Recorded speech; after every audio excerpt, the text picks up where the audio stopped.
But is anyone else afraid of something bad happening? I know that a lot of people that have decided who typically travel to Olympic Games, even family of Olympic athletes have chosen not to go because they're fearful that something might happen. I think fear is something that we deal with every day in life. And our text today says, "Happy are those who fear the Lord." It's the psalm. And I've been thinking about that all week. I don't know that I've ever had a moment in time where I've been afraid and happy at the same time. It seems odd that you would put those two together. Happy are those who fear the Lord. When I took CPE, clinical pastoral education, we learned that humans have four foundational emotions: happiness, sad, afraid, glad, sad, and angry. So happy, sad, afraid, and angry. And so, it's just part of human life that we become afraid. And I'm afraid of a few things, and I'll share them with you. I'm not afraid to do that. But it's just part of life. And you really can't have happiness and fear and be afraid at the same time. I don't think. So what am I afraid of? I've never been a fan of heights. I'll just be honest with you. Is anyone else afraid of heights? Yeah, okay. So when I was a counselor at camp, we did a play each week called The Passion. You might have seen it in one of these plays. And I was always the guard. I got to beat up Jesus, which was usually my best friend, and so it was kind of fun. But one week he got sick, and I at the last minute, they made me play Jesus. And I was okay, I'll do my best. What I didn't realize, though, was that when there's a cross at camp, and it's a wooden cross, and it's old, and you're about 7 feet up, and they put you up there really quick before the kids come around, and I'm hanging there, and I look down, and I'm like, oh, I'm going to fall. And I was really afraid. And so in the end, when Jesus dies, he says, "It is finished," and dies, you're supposed to go, like this. Well, I died, and I went like this. Because I didn't want to fall on kids. I mean, they would have been scarred for life in more ways than one. So I've never been a fan of heights, but a few years later when I was a youth director, we went on a whitewater rafting trip in West Virginia, which was a great time. I love whitewater rafting. But there was a place called Jump Rock where you get out of your raft and you climb the rock and you jump off. And the first one was like 8 or 9 feet high, and I'm like, okay, I can do that. So I get up there, and it was so much fun. I jumped in, and it was great. And then they're like, oh, there's another one coming. It's a little higher than the last one. And I'm like, well, okay, I can do this. And I get up onto, it's kind of the river makes a turn, so you have to get out before you see what you're jumping off of. And so once you climb up the rock, you can't climb back down. And I get up, and I look out, and this wasn't like a little higher. This was like 25 feet. And I was the first one on top, because I'm going to conquer my fear. And then I watched everyone else jump up. And I just closed my eyes. And what I didn't realize was that, physics, big people who jump go really fast. And I hit the water, and I just kept going and going down. But I overcame my fear in that moment. And since then, I still hate heights. I don't do roller coasters. I've never been to Six Flags. I don't even do ladders. I won't go higher than 3 steps up on a ladder. And but it's okay because the ceilings at my house are 8 feet high, and that right there is 8 feet, so I've got it. So I don't like heights. I also, I'm afraid to fail. Not so much to fail, but to fail in public. I don't know if anyone else is afraid to fail. When I was a youth director at church, I played on the church softball team. And occasionally they would record our games. And we'd play at this field where the sun was right behind the pitcher. And so if they threw it just right, the ball would disappear in the sun. And you wouldn't be able to see it. And I actually, one time, the only time I've ever struck out in slow pitch softball. And I'm like, well, okay. But later on, I'm at home, and the TV in Romeo, Michigan has its own public access station. And it was on TV. There it is. There I am, standing there striking out on TV. And then one of the members of the church who does the program, in big graphics says, "Nick Billardello strikes out." So you're not alone, David. But one of my greatest fears, the thing that I dream about most, my nightmare, is that I come to church on a Sunday morning, and the choir sings a beautiful anthem, and I stand up and have nothing to say. Seriously, this is my nightmare. I dream about it at least once a week, that I get up here and I have nothing to say. That is one of my greatest fears, is that I step up one day and just go blank, and I have nothing to say. So that's what I'm afraid of. Other fears, I guess, a fear of death. I think a lot of people are afraid of death. But a great witness this week, I went and saw Jim Fox. Jim, who usually sits right there, had surgery about 12 days ago. And he told me the story about Jim has cancer, and he was going through surgery.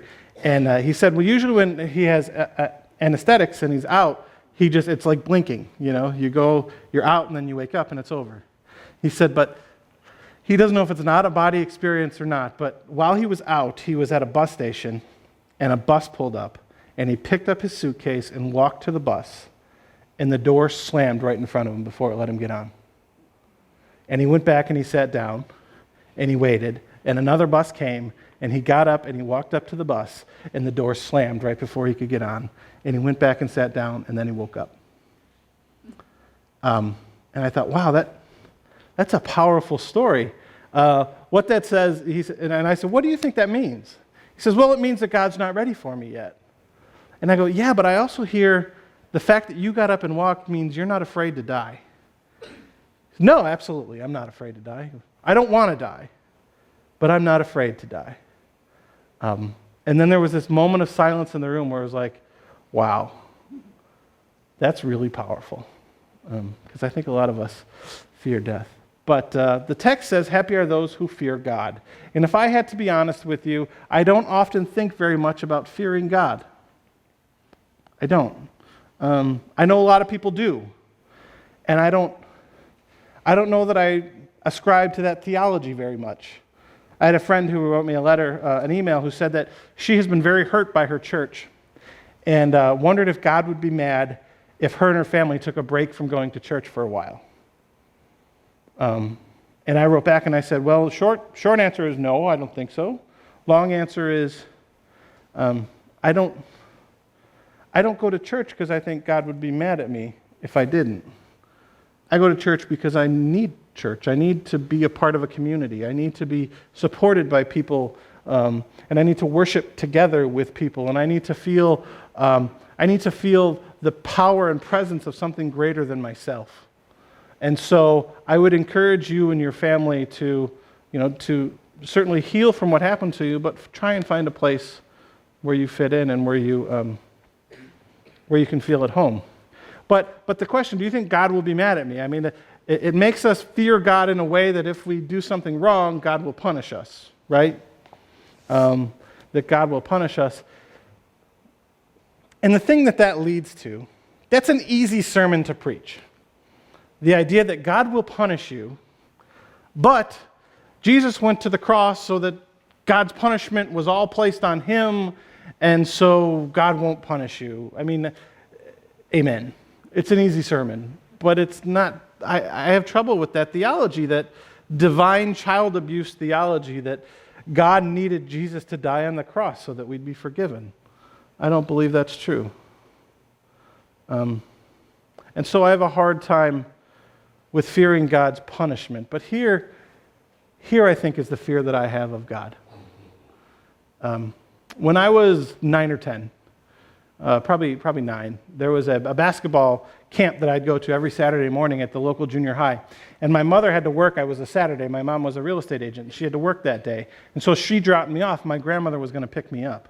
So I showed up. It was like 9 a.m. and the camp, for whatever reason, was canceled. There was something else going on. And this was back before cell phones, and there was pay phones, but I had no idea how to collect a call or anything like that. I didn't have any money on me. And there I was, stuck at this school by myself for hours, waiting for my grandmother to come. And I finally, someone showed me how to make a collect call. And I called my grandmother, and she ended up, I'll be right there. Well, we lived kind of out in the country back then, and she drove to the elementary school, which was 20 minutes the other way. And then she went home, and she was confused. And so for like 3 hours, I was alone and scared, and didn't know how I was going to get home.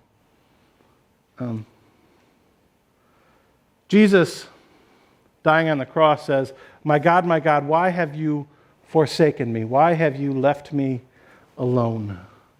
There is a great fear of being alone. I'm not afraid of what God is going to do to me, something that God is going to do to me. I'm afraid that God's going to do nothing when I need God the most. I fear being forsaken by God. And so how can we continue to live in a way where we don't need to fear God leaving us? Well, Jesus says to be the salt of the earth and the light of the world. And so we live our lives the way God tells us to live. We are the salt of the earth, meaning we make the world a better place. Salt, does anyone else crave salt? Does anyone else, like, having a bad day, go to McDonald's, get French fries, and salt them up? And yeah, okay. Salt makes everything a little bit better. Unless you're someone who craves sugar, then sugar makes everything a little bit better. And then there's people like me who crave both, and they make the world better. And so our job as Christians is to make the world a better place. And so whenever we go out and do service projects, whenever we go out and help somebody in need, when we take presents down to children, and this is their only Christmas present they're going to have, we make the world a better place. We're the salt of the earth. And the light of the world, we talked about today, light in confirmation, light exposes darkness. Darkness wants to stay dark. Light penetrates it and exposes it. And that's what Martin Luther did to the Catholic Church in 1517. He said, this indulgence thing is not right. It's not right. And he stood for what he believed in. And he was the light of the world in that moment. And that's what the church is called to be. But the thing is that I fear that at times I'm not salty enough. I'm more focused on myself than on others. And at times I am not light enough. At times, so I'm a member of the South Lake Mayor's Advisory Committee, and I first showed up, and it's me and a lot of Baptists. And it's you kind of feel important when you're there with the mayor, and how are you doing today, Reverend? Oh, I'm doing well, thank you. And then there's this referendum about liquor stores going up in South Lake, and people are like, whoa, we'll speak our mind, and I'm like, yeah, we'll speak our mind, and then I'm like, oh, we're against it? Oh, okay, we're against it.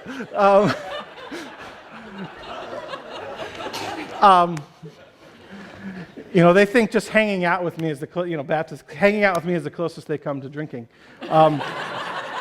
which is funny because I don't drink that often. But they think because I'm Lutheran, and so I don't really speak up in that because I feel important while I'm there. So we do the National Day of Prayer service, and we had it at, you remember last year, it was, the first week of May, and it was 30 degrees.